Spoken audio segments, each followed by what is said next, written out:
Naghain ng mosyon ang kampo ni Senator Laila De Lima para questionin kung bakit sa Muntinlupa Regional Trial Court at hindi sa Ombudsman isinampang mga kaso laban sa kanya. Naniniwala naman si Vice President Leni Robredo na biktima ng dimanoy political persecution si De Lima, bagay na mariing itinanggi ni Justice Secretary Vitaliano Aguirre II. May report si Chino Gaston.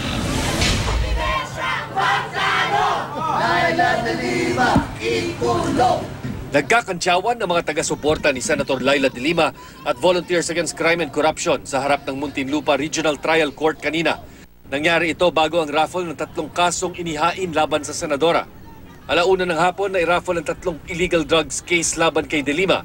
Napunta ang 3 kaso kina Judge Juanita Guerrero ng Branch 204, Judge Amelia Fabros Corpus ng RTC Branch 205 at Judge Patria Manalastas de Leon ng RTC Branch 206.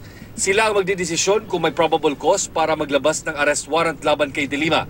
Umaasa naman ang VICC, isa sa mga nagsampa ng kaso kay De Lima, agad makapaglalabas ng arrest warrant laban sa senador.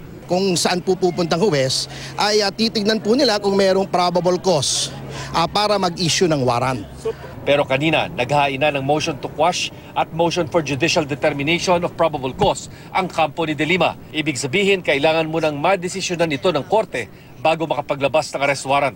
Sabi ni De Lima, dapat sa Ombudsman isinampa ang kaso at hindi sa Regional Trial Court. Pinilit lang nila yan, sinadya lang nila yan na mapunta sa regular courts in the hope na makakuha kaagad sila ng warrant of arrest, at pinilit din nila yan at sinadya lang nila yan. It's quite a stretch na ginawang non-bailable yung mga kaso.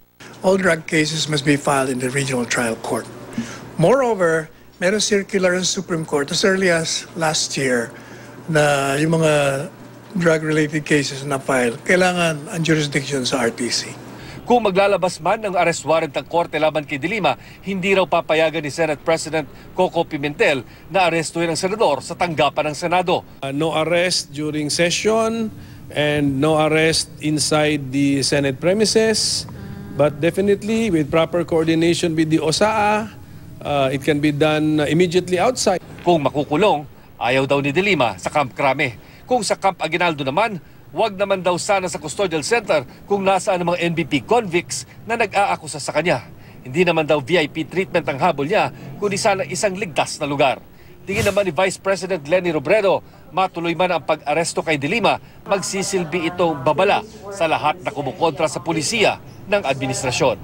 Bagay na itinanggi ng Department of Justice. Baka mag-create ito ng chilling effect doon sa mga tao na hindi sang-ayon sa ibang pulisiya ng gobyerno. It is not a political persecution or hindi siya political martyr. Yung ginawa niya during her time sa Bilibid Prison, yun ang kaso niya. Chino Gaston, GMA News.